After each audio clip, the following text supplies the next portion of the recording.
مرحبا معكم حلا. اليوم التحدي هذا الأسبوع الرابع.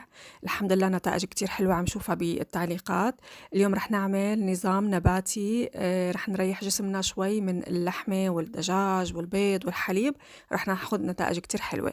طبعا لاحظتوا وإن شاء الله أغلبكم بيكون لاحظ هذا الموضوع على حاله، إنه ما عم يصير في ثبات وزن، لأن نحن عم نعمل كل أسبوع مختلف عن التاني، وهذا الشيء بيخلي الجسم على طول بحالة صدمة، ودائما هو بينزل من الوزن حتى لو كان وزن قليل، بس إنه المهم نحن ما نوقف بمرحلة ثبات. هلا هذا النظام كمان لمدة أسبوع، اللي بحب إنه يعملوا أكتر من أسبوع ما في مشكلة. رح أعطيكم خيارات للفطور والغداء والعشاء. هلا رح يكون في عنا عشاء بس طبعا بشروط. بتقدروا تختاروا أي خيار من اللي موجودين، أو بتقدروا هذا الخيار تكرروه طول الأسبوع، ما في مشكلة أبدا. هلأ خيارات الفطور، أول خيار عنا موزة بنضربها بالخلاط مع 3 تمرات مع معلقة من الشيا ومع نسبة مي معينة حسب انتو كيف بتحبوا كثافته للمزيج. هذا عنا خيار. هلأ ما عندكم شيا ممكن تحطوا بذر كتان، ما عندكم بذر كتان ممكن تحطوا معلقة سمسم، يعني هذا الشي بيرجع لكم. الخيار الثاني هو 3 معالق من الشوفان مع 3 تمرات، كمان رشة قرفة ورشة شيا. اطبخوا الشوفان بالمي، بعدين حطوا على الوش شوية قرفة والشيا والتمر، أو مثلا ممكن تحطوا حتى حبتين من الجوز، هذا كمان حسب الشيء المتوفر عندكم. الخيار الثالث هو ممكن ناخد 3 تفاحات حجم وسط، أو موزتين حجم صغير.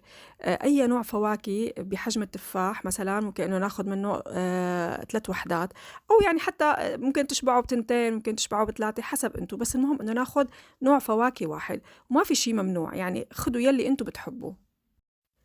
منجي للغداء، في عنا سلطة العدس، سلطة الفاصوليا البيضة، أو بتيجي سودا ممكن، وسلطة الحمص، وفي عنا شوربة العدس. آه، السلطات اللي حكينا عليها، نحن بدنا نسلق مثلا عدس، بدنا ناخد منه بعد السلق كاسة اللي حجمها 200 ميلي. ونفس الشيء عم نتعامل مع الحمص، ونفس الشيء بدنا نتعامل مع الفاصوليا البيضاء. هلا بنفرم خضرة، خيار، بندورة، بقدونس، شبت، بنحط ثوم، بنحط بصل، بنحط معلقة زيت زيتون، وبعدين بدنا نضيف هذا البقوليات اللي سلقناهن نوع واحد.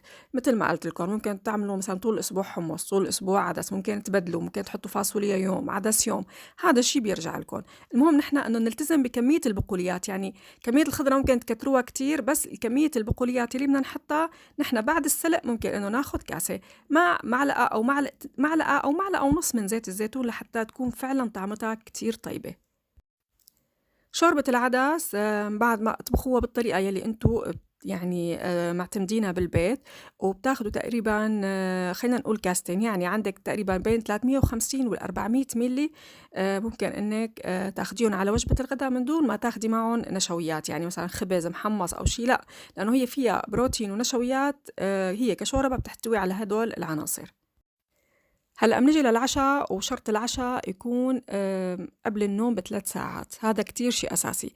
بدنا ناخد معلقتين من الحمص بطحينة، نحن بسوريا بنقلها مسبحة.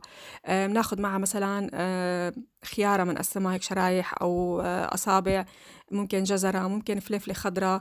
بناكلهم هيك يعني نفس هدول الخضار رح ناكل المسبحة أو الحمص بطحينة. الخيار الثاني هي صحن سلطة عادي، ممكن نحط فيه شو ما بدنا، خيار، بندورة، سلطة سبانخ، ممكن نضيف شوية جزر، عصير ليمون، كل شي بدنا إياه، المهم إنه هو تحت مسمى خضار.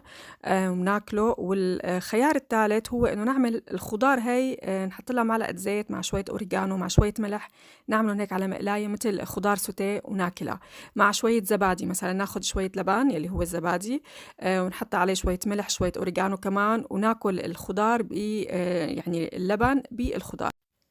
هدول 3 خيارات للعشاء. المشروبات مثل أي ريجيم، كل شي مشروبات، أعشاب، قهوة، شاي، حتى النسكافيه ممكن تاخدوا 100 ميلي من الحليب وتحطوها مع النسكافيه وتاخدوها. ممكن استعمال سكر الدايت مرة أو مرتين للمشروبات، يعني مو إذا أنا بدي أشرب مثلا 4 أنواع أو 5 أنواع مشروبات أحط للكل سكر دايت، لا، بختار مشروب أو مشروبين وبحط لهم سكر دايت.